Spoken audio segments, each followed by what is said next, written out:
Жаһандық кеңістіктегі Қазақстан мәдениеті деген рухани жаңғыру жобасының кіші бағдарламасының ғана атауы емес.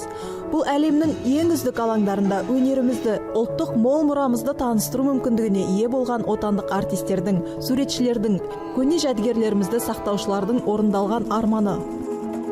Мәскеу, Ресей астанасы әлемнің мәдени орталықтарының қатарында бұрыннан бар, ал жергілікті талғампаз көрерменді таң қалдыру тіпті қиын.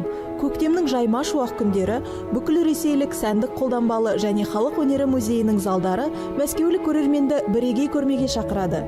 2,5 мың жылдан аса жер астында жатқан көне жәдігерлер туған жері Қазақстаннан ұзап алғаш рет сапарға шықты. Мәскеуге 235 жәдігерді әкелді. Дәл қазір осы залда ұқыппен олардың қораптарын ашады. Бұл жер қазір операция залы сияқты. Міндетті түрде ақ халат кию керек. Ұлы дала мұрасы, зергерлік өнер жауһарлары көрмесі Қазақстан Республикасының Мәдениет және спорт министрлігі мен ұлттық музейі ұйымдастырған алтын адамның әлем музейлеріне шеруі халықаралық турнесінің бір кезеңі. Так, уважаемые господа, уважаемые коллеги, Құрметті мырзалар, құрметті әріптестер, Ресейдің жүрегі Мәскеуде тұрғанымызға өте қуаныштымыз. Қазір ең негізгі жұмысқа кірісеміз. Қораптарды ашып, қабылдап алу беруді бастаймыз. По списку 33, так, количество предметов... Тізім бойынша 33, бұйым саны біреу. Геометриялық пішіндегі тілімшелер, бас киімнің әшекейлері, түпнұсқа. Біздің заманымызға дейінгі 5-4 ғасырлармен мерзімделеді, есік қорғаны. Көрмеге әкелген 200-ден астам бұйымның 90-ы түпнұсқалар. Бұл дегеніңіз музей қызметкері мұқият қарап тұрған жұқа ғана алтын тілімшелер. Қазір біз тұрған қаладан шамамен 1500 жылға үлкен. Жәдігерлерді қабылдаудың барлық нәзік рәсімдерін қатаң сақтау керек. Себебі ресейлік музей қызметкерлері қазақстандық әріптестерінен ғылым мен мәдениет үшін маңызы зор бұйымдарды қабылдап алып жатыр. Мы гордимся. Осындай топтамамыздың бар екенін, осындай жәдігерлердің Қазақстан Республикасы ұлттық музейінің қорында сақталғанын мақтан тұтамыз. Мәскеуге әкелген көрмедегі жәдігерлердің әрқайсысы баяғыдай энциклопедияларға енген. Олардың көпшілігі ұлттық және мемлекеттік бейнелеменің көркі болып, қазақ мәдениетін айшықтайтын белгілерге айналған. Экспозицияның ортасында Алматы облысындағы Есік қорғанынан жарты ғасырдай бұрын табылған атақты алтын адам. Сол кездері табылған олжа жұртты елең еткізген еді. Алтындатқан киімдегі жас ханзада қайтыс болғаннан 2000 жыл өткенде әлемді жаулап алды. 4000-нан астам алтын бұйым сақ дәуіріндегі адамның өмірі жайлы тек археологтарға мәлім тілде сыр шертіп еді. Жәдігерлерді сақтаушылар алтын адам залын қазына қоймасын айналдырғанша ғимаратты аралап көрмекшіміз. Себебі бұл музей атақты қонақтың уақытша үйіне айналады. Музейге кірген сәттен ақ 18 ғасырға түскендей боласыз. Мұнда бізді сәндік қолданбалы өнер музейі директорының орынбасары Александр Богатырев қарсы алды. На самом деле музей не такой уж старый. Шындығында музейіміз ескі емес, ол 1981 жылы ашылған. Ал осы ғимараттың өзінің тарихы қызықты. 17 ғасырдан бастап үйге Стрешневтер ие болған және оның аумағы үлкен болып, саябақты да қамтыған. Музейге келе жатқанда тамаша жөкі ағашы аллеясымен өтесіз де біздегі түрлі қызметтердің қосалқы үйлерін, оның ішінде балалар орталығын, сән мен дизайн орталығымызды көресіз. Ал қазір 18 ғасырдың соңында граф Остерман қоныстанған бас ғимараттың ішінде жүрміз. Аңыз бойынша мұнда әлі де граф Остерманның елесі жүр деседі. По преданиям до сих пор здесь гуляет призрак графа Остермана. Вот мы с вами попали в середину 20-го. Қазір 20 ғасырдың ортаңғы тұсына келдік. Бұл салтанатты сатымен РКФСР министрлер кеңесінің алқасымен министрлер көтерілген. Міне осындай тарихы бар сатымен 2018 жылы Ұлы дала мұрасы зергерлік өнер жауһарлары атты қазақстандық көрменің алғашқы қонақтары көтеріліп келеді. Көрме ашылардан бұрын баспасөз конференциясы өтті. Оған Қазақстан мен Ресейдің айтулы мәдениет қайраткерлері келді. Жиналғандар бір ауыздан алтын адам шеруі ел мен елді жақындастыратын орасан зор мәдени шара екенін айтып жатты. Мы объединены общей цивилизацией.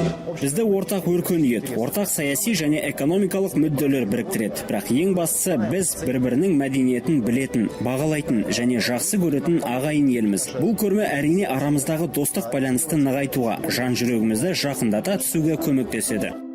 Мәртебелі меймандардың жолы болып, оларды көне сақ әлемі мен Қазақстанның Ресейдегі төтенше және өкілетті елшісі Иманғали Тасмағамбетовтың өзі таныстырды.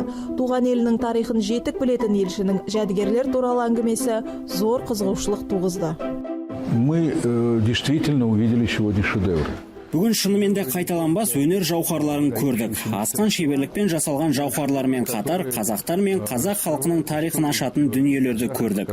Әрбір халық үшін өзінің өткенін бағамдап, тарих аталатын өте терең құдықтың берерін түсіну менің ойымша өте маңызды. Осындай құдықтың белгілі бір межелері болады. Алтын адам қазақтар үшін, олардың тарихы мен этногенезін түсіну үшін өте маңызды меже. Казахов для понимания их истории, для их этногенеза. Музей келушілерге есігін ресми түрде ашқан сәтте келді. Сақтардың қазынасына барар жолды қызыл бауғаны бөгеп тұр. Оны кесу мәртебесі өткен ғасырдағы қазақстандық атақты археологтардың ізін жалғаушы, тарих ғылымдарының докторы Зайнолла Самашевқа бұйырды. Көрермендер жәдігерлерді мұқият қарап жүргенде ғалым қорғандардың құпияларымен бөлісті. Әрбір элементінің өзі бір үлкен жатқан бір тылсым әңгіме. Мына құстың образын аламыз ба, немесе қанатты аттың образын аламыз ба, немесе мынау бәйтеректің образын аламыз ба, солардың барлығы да қосылып біздің сол сақ халықтардың, біздің ата-бабаларымыздың сондай дүниетанымының сондай кереметтігін, кеңдігін енді көре білеміз. Содан кейін барып тұрып, енді осындай үлкен озық мәдениет жасаған ата-бабаларымыздың біз мұрагеріміз деген сондай бір біздің мерейімізді көтеретін бір сондай дәрежеге жетіп отырмыз, қай жерде болса да. Көрмеге алғашқы келушілердің арасында Ресейдің белгілі ғалымы Ломоносов атындағы Мәскеу мемлекеттік университетінің тарих факультеті археология кафедрасының меңгерушісі Анатолий Конторович болды. Скифтер дәуірін зерттеуші ғалым Дунайдың сағасынан Байкал мен Қытайға дейінгі ұлан ғайыр даладағы көшпенділер мәдениеттерін салыстырады. Олардың ішінде есік қорымын қалдырған сақтары да бар. Жаңа ашылған көрме археологияны зерттейтін студенттер үшін тамаша көрнекті материалдар. Стараюсь их привести сюда сам. Мен тіпті оларды осында өзім алып келіп, таныстырып шығуға тырысамын. Себебі бұл дүниелер шынында да өнер жауһарлары. Қалай болғанда да олар бүкіл Қазақстанның аумағын қамтиды. Мәскеу көрермен алтын мен күмістің жылтырағаны ғана емес, зергерлік өнер, металды бедерлеп, бұйымдар жасаудың өзі қызықтыруы мүмкін. Мүлде басқаша табиғи өркениет жағдайында адамдардың қалай өмір сүргені, өзгеше мәдени кеңістікті қалай құрғаны да көрерменге қызықты болатын шығар. Цивилизационных, да, так сказать, как они создавали, так сказать, вот другое пространство культурное. Көрермендер қазақы күміс бұйымдарының топтамасына қатты қызықты. Зергерлік бұйымдар 18-19 ғасырға тән бұйымдарды алып келдік. Өңір жиектер, құдағы жүзіктер, білезіктер, барлық жанр бойынша белдіктер деген сияқты. Соның ішінде өте көзге көрнекті, мысалы, өте құнды, халықтың қызығушылығын тудырып жатқан бұл құдағы жүзіктеріміз біздің. Өлшемі бойынша өте үлкен, ол 5 саусақтың да бетін жауып тұратын жүзіктер. Не деген жүзіктер деген сияқты халық таң қалуда, мысалы, соған. Қазақтың зергерлік өнері сәнді трендке айнала алады. Лайықты бағасын бергендер де табылды. Бұл ата-бабасынан үрім бұтағына мұраға қалатын әшекей, тамыр жайған ағаш сияқты. Алматыдағы көне бұйымдар дүкеніне барғанымда күміс қапсырмасы бар ер адамға арналған белдікке қарап ұзақ тұрдым. Керемет өңделген екен. Шынымды айтайын, 3 күн қатарынан барып қарап жүрдім де алмай кеттім. Енді соған қатты өкініп жүрмін. Сәндік қолданбалы өнер музейінің қызметкерлері жергілікті көрермен қауымның қызығушылығы жоғары екенін айтады. Көрме маусымның айтарлықтай оқиғасы болғаны сөзсіз.